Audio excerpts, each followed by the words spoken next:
नमस्कार दोस्तों, कैसे हैं आप लोग। उम्मीद है अच्छे ही होंगे। आज जिस टॉपिक को मैं डिस्कस करने जा रहा हूं वह बेल का बहुत बड़ा जो है एरिया कवर करता है, क्योंकि मैक्सिमम जो डिस्प्यूट होते हैं, दो लोगों के बीच लड़ाई हुई, कहीं न कहीं जो एफआईआर लॉन्च होगा वो किस पे होगा, 307 पे। अब तो बीएनएस में उसका सेक्शन चेंज हो गया, मैं पुराना सेक्शन बता रहा हूं, आईपीसी का 307, यानी इसको बोलते हैं attempt to murder. Attempt to murder का यदि सेक्शन लग जाता है तो कहीं न कहीं आपको बेल लेने में क्या होती है, कठिनाई होती है।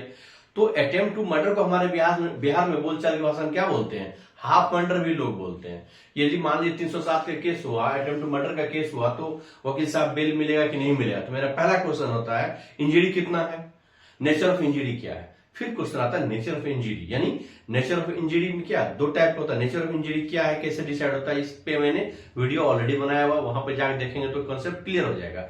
तो नेचर ऑफ इंजरी पे हमने बताया हुआ वीडियो में दो तरह का होता है, सिंपल, दूसरा था ग्रीवियस। यदि ग्रीवियस नेचर का इंजरी होगा तो बेल लेने में कठिनाई आएगी और बेल लेने का चांस जो प्रोबेबिलिटी होता है वो नहीं मिलने का बढ़ जाता है। तो फिर कई लोगों ने क्वेश्चन पूछा कि वकील साहब यह इंजरी हुआ था, डॉक्टर साहब क्या किए, उसको मैनेज कर लिया गया और उन्होंने गलत इंजरी रिपोर्ट दे दिया। सिंपल था उसको ग्रीवियस बना दिया, या ग्रीवियस इंजरी था उसको क्या किया, सिंपल कर दिया। तो ऐसी स्थिति में पहला क्वेश्चन उठता है कि किस तरह के नेचर ऑफ इंजरी ग्रीवियस बोलेंगे, किसको जो है सिंपल बोलेंगे। आम बोलचाल की भाषा में क्या बोलते हैं, सिंपल इंजरी वैसा होता है जो छोटा होता है, जिसकी प्रकृति जो है बहुत गंभीर नहीं होती है, वह कुछ दिनों, एक दो दिनों को मेडिसिन लेंगे तो आपको ठीक हो जाएगा। तो हम लोग समझते हैं कि आखिर ग्रीवियस इंजरी जो होता है, ये हर्ट होता है, उसका क्राइटेरिया क्या है। तो हमारे बीएनएस में जो है, बीएनएस में 116 भारतीय न्याय संहिता में 116 नंबर का जो धारा है वह बताता है ग्रीवियस हर्ट क्या है। यदि हम लोग ग्रीवियस हर्ट के क्राइटेरिया को समझ लेंगे और हमारे पास यदि कोई एविडेंस होगा इसके सपोर्ट में, और डॉक्टर साहब यदि गलत रिपोर्ट देंगे तो क्या कर सकते हैं हम, डॉक्टर साहब का कंप्लेंट भी कर सकते हैं और कहीं न कहीं उस कंप्लेंट को हम बेल लेने में हेल्प कर सकते हैं या बेल रिजेक्ट करने में भी हेल्प कर सकते हैं, जैसा भी सिचुएशन बना हो। तो चलिए समझते हैं हम लोग ग्रीवियस हर्ट और ग्रीवियस इंजरी किसमें, 116 को। तो क्राइटेरिया में कुछ क्राइटेरिया है उसको मैं डिस्कस करता हूं, समझाता हूं। पहला, इमेस्कुलेशन यानी डिसेबिलिटी। मान लीजिए कोई दो लोग की लड़ाई हुई, एक लोग ने दूसरे को मारा, उसको क्या हुआ, इमेस्कुलेशन हुआ यानी डिसेबिलिटी हुई, ऐसा हर्ट पहुंचाया आपने, किसी न किसी चीज से वो डिसेबल हो गया परमानेंट, तो वो आएगा इमेस्कुलेशन में। दूसरा आता है परमानेंट लॉस ऑफ साइट। मान लीजिए मारपीट हुई, किसी भी चीज से आपके आंख पे लग गया, आंख पे लगा तो क्या लॉस ऑफ साइट होता है, परमानेंट, आपके आंख की जो दृष्टि है वो चली जाती है हमेशा के लिए, चाहे वो एक आंख से हो या दोनों आंख से। सी, परमानेंट लॉस ऑफ हेयरिंग, हमेशा के लिए हेयरिंग लॉस होगा, किसका, एक कान से या दोनों कान से। यदि ऐसा होता है किसी एक कान से आपका हेयरिंग जो परमानेंट लॉस होता है तो भी वो ग्रीवियस में आएगा, दोनों होगा तो होना ही होना है। चौथा, लॉस ऑफ लिम्ब और ज्वाइंट्स। मान लीजिए कि आपको एक हार्ड एंड ब्लंट सब्सटेंस से लाठी से मारा है, आपके ज्वाइंट पे हाथ पे लग गया और ज्वाइंट क्या हो जाता है, या आपका लॉस टूट जाता है, या माने पैर में मारा, घुटने का वो ज्वाइंट है वो ब्रेक कर गया, या आपको किसी फरसे से, दबिया से, हथियार की शार्प मटेरियल से तलवार से मारा, हाथ कट गया या पैर कट गया, कितना है, लॉस ऑफ लिम्स, मीन्स हाथ हट गया था कट के। तो ऐसी स्थिति में क्या होगा, नेचर ग्रीवियस माना जाएगा। Fifth, permanent damage to the limb और ज्वाइंट। यहां क्या हुआ है, लॉस हो गया, कट गया, यहां पे क्या हो रहा है, डैमेज हो रहा है। मान लीजिए आपका हाथ और पैर जो है या ज्वाइंट जो है वह क्या होता है, उस पर कहीं न कहीं डैमेज आता है, और डैमेज करने से प्रकृति की किस में आएगा, ग्रीवियस में आएगा। F, permanent disfigurement of the face और हेड। मान लीजिए आपको फेस पे यहाँ पे लग गया हार्ड एंड ब्लड सब्सटेंस, और ऐसा हुआ कि यहाँ का मसल्स जो कट गया या हमेशा के लिए हट जाता है, या प्लास्टिक सर्जरी करने में वहां गड्ढा बन जाता है, क्या हुआ, डिसफिगर कर दिया है किसको, फेस को।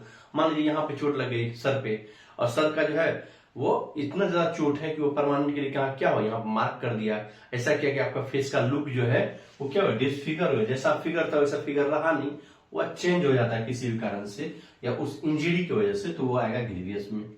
अब आता है जी, फ्रैक्चर और डिसलोकेशन ऑफ बोन और टीथ। हड्डी या दांत का डिसलोकेट होना या फ्रैक्चर होना, हड्डी पे हाथ पे मारा, आपकी हड्डी क्या फ्रैक्चर कर गया या डिसलोकेट कर गया, मारा यहाँ पे कहीं नहीं, ये यहाँ से उखड़ गया या हट गया, एक हड्डी वहां से क्या डिसलोकेट हो गया, ऐसे होना चाहिए था, ऐसे हो गया, एक दूसरे पे चढ़ गया, तो ऐसे स्थिति में क्या होगा, फ्रैक्चर हो गया या डिसलोकेट हो गया। जैसे होना चाहिए दोस्तों होता है, वो अपना जगह चेंज कर लेता है, कौन, बोन, हड्डी या टीथ या टूथ, दांत। ठीक है, अब ये जो एच है इसका डायमेंशन बहुत बड़ा, काफी इंपॉर्टेंट है।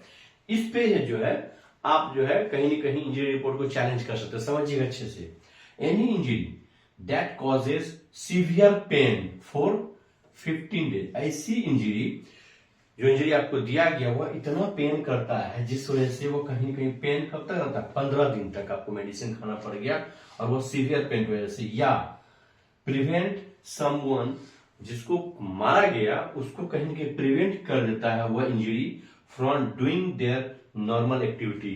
15 दिन के लिए आप नॉर्मल एक्टिविटी नहीं कर सकते हैं। तो यहाँ पे मान लीजिए कि डॉक्टर साहब के पास आप इलाज कराए और आप 15 दिन का बेड रेस्ट पे चले गए या 15 दिन हॉस्पिटलाइज हो गए। 15 दिन हॉस्पिटलाइज हो गए तो कहीं ना कहीं क्या हुआ, आपको मेडिसिन ज्यादा लगा, कहीं ना कहीं क्या हुआ, आप इतने इनेबल थे, कहीं जा आ नहीं सकते हैं। आपको क्या किया, कंप्लीटली नॉर्मल एक्टिविटी से क्या हुआ, इनेबल कर दिया, तो ग्रीवियस प्रकृति का आएगा। यहाँ पे मान लीजिए डॉक्टर साहब आपको रिपोर्ट नॉर्मल कर देते हैं ग्रीवियस होने के बाद भी, तो आप इस पे लेके आप क्या कर सकते हैं, आप सीएमओ में जो चीफ मेडिकल ऑफिसर जो होता है डिस्ट्रिक्ट में और कलेक्टर को, डीएम साहब को आप लेटर लिख के उनके अगेंस्ट में जो डॉक्टर साहब गलत इंजरी रिपोर्ट देते हैं आप कंप्लेन कर सकते हैं और आप एविडेंस लगाइए। यदि आप मान लीजिए हॉस्पिटल भर्ती हैं हड्डी की वजह से, तो आपको एक्सरे हुआ होगा, उस एक्सरे रिपोर्ट को लगाइए यहाँ पे। या सर में मारा था, डायमेंशन डॉक्टर साहब लिख दिए, घटा दिए या बढ़ा दिए, लेकिन जब वो सीटी स्कैन में आएगा यदि डेप्थ ज्यादा था तो वो कम किया है तो वैसे ही फंस जाएंगे वो।